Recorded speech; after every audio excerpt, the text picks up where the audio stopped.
김군일파 보이스피싱 범죄 조직 심층 분석. 게요.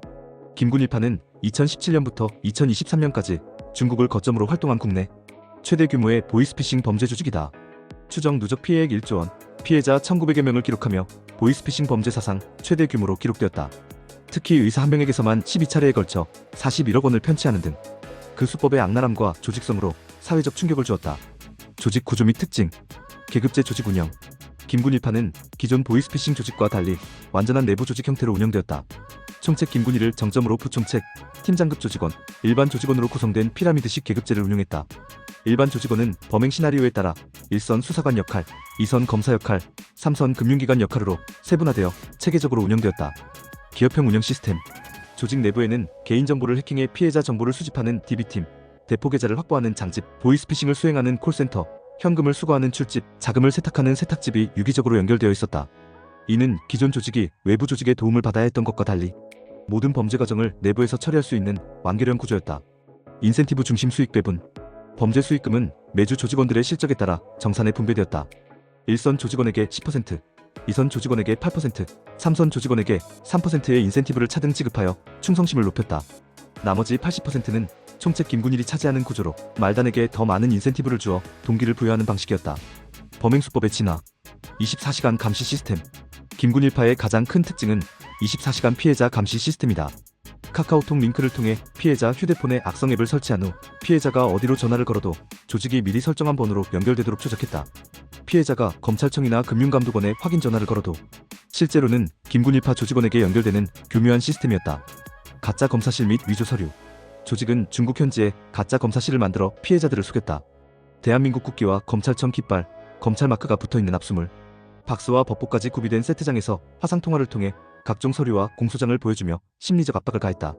공문서 역시 검찰과 법무부 마크, 기관, 직인, 담당 조사관과 검사장 이름과 서명까지 포함하여 정교하게 위조했다. 딥보이스 기술 도입 시도. 김군일파는 국내 방송에 출연한 유명 검사의 실제 목소리를 추출한 뒤 조직원 음성과 합성하는 딥보이스 기술을 도입하려 했다. 검거된 조직원들은 수사기관에 검사 얼굴과 목소리를 조직원에게 합성하는 것에 성공했다고 자백했으며 이는 AI 기술을 악용한 차세대 보이스피싱 수법의 시초로 평가된다. 피해 규모와 양상. 역대 최대 규모 피해. 김군일파의 추정 누적 피해액은 1조 원에 달하며 법원 판결문에 확인된 피해만으로도 1,500억 원이 넘는다. 피해자는 1,900여 명에 이르며 이 중 5명이 극단적 선택을 하는 등 사회적 파장이 컸다. 특히 의사 한 명에게서 12차례에 걸쳐 41억 원을 편취한 것은 보이스피싱 단일 사건 중 최대 피해 금액으로 기록되었다. 성착취 범죄 병행. 김군일파는 여성 피해자들을 대상으로 성착취 범죄도 저질렀다.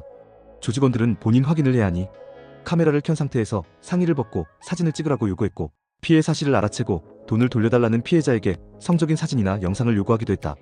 이는 보이스피싱과 성착취를 결합한 복합범죄의 양상을 보여준다. 조직 관리 체계. 철저한 보안 관리. 김군일파는 수사기관 추적을 피하기 위해 철저한 보안 관리를 했다. 조직원들 간 개별적 만남을 금지하고 조직 내에서는 가명을 사용하도록 지시했다. 국내 조직원이 한국에 일시 귀국할 경우 범행에 사용된 휴대전화를 반납하겠고 복귀하지 않으면 수사기관에 검거된 것으로 판단해 사무실과 숙소를 즉시 이전했다. 조직 결속력 강화.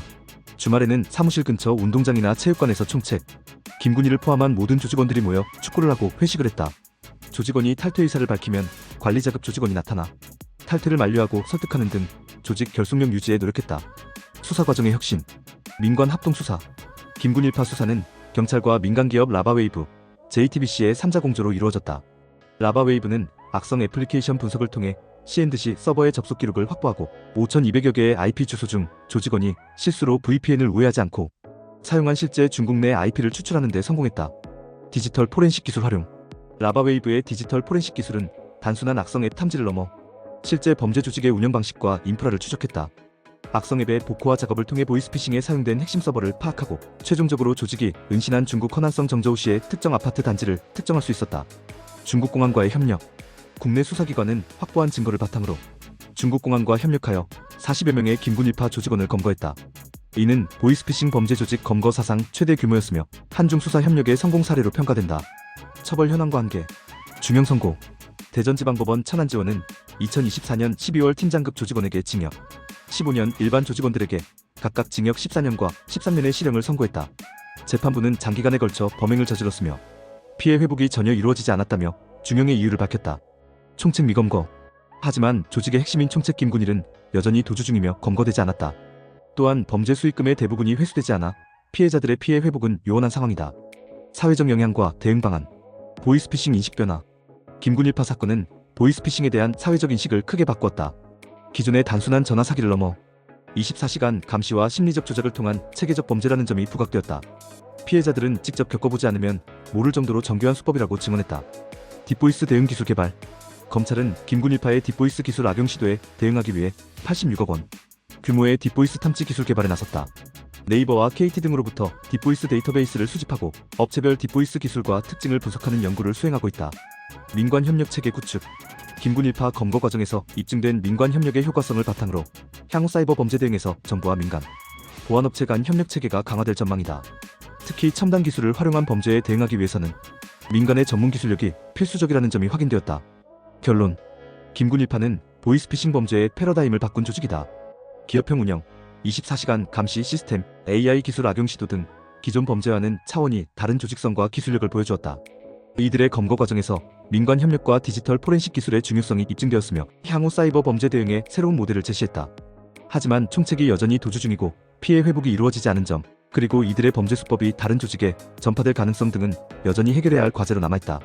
김군일파 사건은 단순한 범죄 검거를 넘어 사이버 범죄 대응 체계 전반의 혁신이 필요함을 보여주는 사례라 할 수 있다. 당신의 생각을 댓글로 남겨주세요. 영상이 도움되셨다면 구독과 좋아요,